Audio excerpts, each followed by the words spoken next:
Now, after the shooting in Dallas, Texas yesterday on ICE agents, officials raided two homes, one in Texas and one in Oklahoma.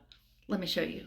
FBI agents are searching a home in Collin County that is associated with the suspect in this morning's shooting at an ICE facility in Dallas. I'm Teresa Woodard, and I am on a street in the town of Fairview. You can probably see the Fairview Police Department cruiser right behind me. The home in question that's being searched is maybe about 100 yards that direction. We've seen FBI agents coming and going over the course of the afternoon. I've talked with a couple of neighbors who say that the family that lives in that home keeps to themselves. They don't know a lot about that family. We also have a crew up in Oklahoma at another address that is associated with that suspect. They see a heavier law enforcement presence on.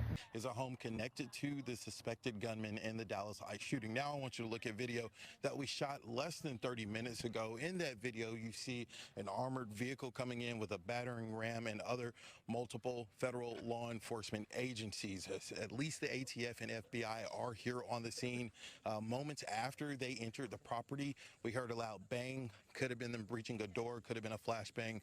I don't know because it's so far away from this property, but more activity in the last 30 minutes here in Durant, Oklahoma. Now, earlier today, we were in Fairview, Texas. That's outside of McKinney.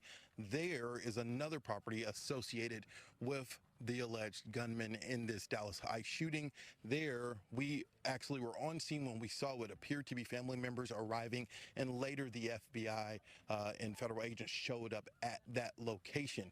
Now, it's a quiet neighborhood, of course, like you typically hear with these types of stories.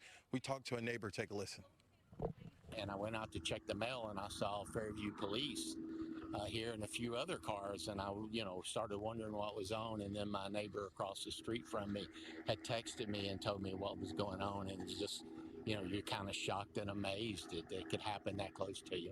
Now, officials haven't confirmed how these people, these two residents, are related to the shooter in Dallas, Texas. We don't know if they were a group.